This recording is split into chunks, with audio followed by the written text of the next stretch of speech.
भारत इस साल मना रहा है अपनी आज़ादी का 79वां स्वतंत्रता दिवस, लेकिन इस आज़ादी तक पहुंचने का सफ़र आसान नहीं था।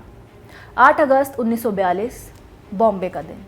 ऑल इंडिया कांग्रेस कमेटी ने एक ऐसा प्रस्ताव पास किया जिसने भारत के फ्रीडम स्ट्रगल को निर्णायक मोड़ दिया और इसे नाम दिया गया quit India movement. Mahatma Gandhi का संदेश साफ था, करो या मरो। ये केवल विरोध नहीं था, यह एक जन आंदोलन था।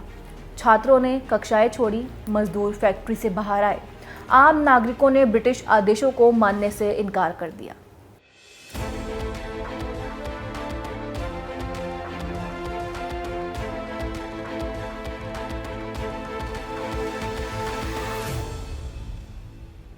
नमस्कार, आप देख रहे हैं क्विक फोकस और मैं हूं आपके साथ जानवी। आज हम आपको बताएंगे 1942 के भारत छोड़ो आंदोलन से लेकर 1947 में मिली आज़ादी तक की कहानी, जिसमें संघर्ष था, बलिदान भी और एक नए भारत का सपना भी। भारत छोड़ो आंदोलन एक जन आंदोलन बन गया।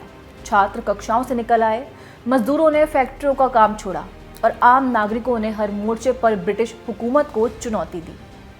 लेकिन ब्रिटिश सरकार ने भी तुरंत कार्रवाई की। गांधी, नेहरू समेत कांग्रेस के अधिकतर नेताओं को गिरफ्तार कर लिया गया। नेतृत्व जेल में था, लेकिन जनता पीछे हटने को तैयार नहीं थी। जगह जगह हड़तालें, संचार व्यवस्था को बाधित करना और प्रशासन के साथ असहयोग आंदोलन जारी रहा।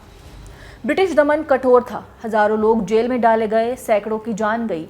फिर भी ये स्पष्ट हो गया कि अब भारत को दबाकर रखना आसान नहीं होगा। इस बीच दुनिया में एक और बड़ा संघर्ष चल रहा था, द्वितीय विश्व युद्ध। 25 लाख से अधिक भारतीय सैनिक ब्रिटिश झंडे तले लड़ रहे थे और युद्ध ने ब्रिटेन की आर्थिक और राजनीतिक ताकत को बुरी तरह कमजोर कर दिया। इसी दौर में सुभाष चंद्र बोस के नेतृत्व में आज़ाद हिंद फौज ने पूर्वी मोर्चे से दिल्ली चलो का नारा दिया।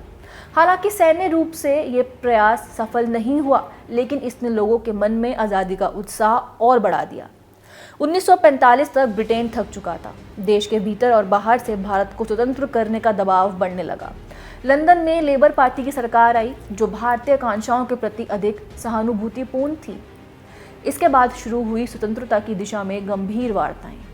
1946 का कैबिनेट मिशन भारत की एकता बनाए रखते हुए सत्ता हस्तांतरण का समाधान ढूंढना चाहता था, लेकिन कांग्रेस और मुस्लिम लीग के बीच मतभेद इतने गहरे थे कि सहमति नहीं बन सकी। मुस्लिम लीग के नेता मोहम्मद अली जिन्ना ने पाकिस्तान की मांग तेज कर दी और सांप्रदायिक तनाव हिंसा में बदलने लगा। फरवरी 1947 में ब्रिटिश प्रधानमंत्री क्लेमेंट एटली ने घोषणा की कि जून 1948 तक ब्रिटेन भारत छोड़ देगा, लेकिन घटनाओं ने रफ्तार पकड़ ली। भारत के अंतिम वायसरॉय लॉर्ड माउंटबेटन ने तारीख आगे खिसकाकर 15 अगस्त 1947 तय कर दी।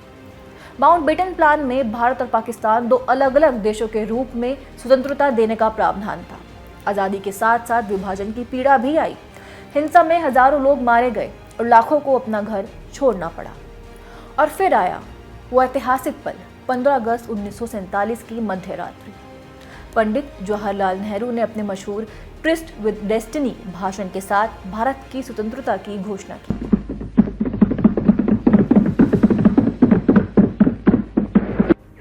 Long years ago, we made a tryst with destiny, and now the time comes when we shall redeem our pledge, not wholly or in full measure, but very substantially.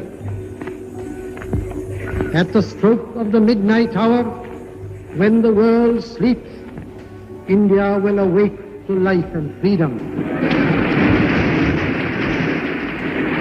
1942 के भारत छोड़ो आंदोलन से लेकर तिरंगा फहराने तक की यात्रा साहस, त्याग और उस अटूट विश्वास की कहानी है कि भारत को आज़ाद होना ही था। आज के क्विक फोकस में इतना ही। आपसे फिर मिलेंगे एक नए मुद्दे के साथ। तब तक के लिए देखते रहिए विजन IAS।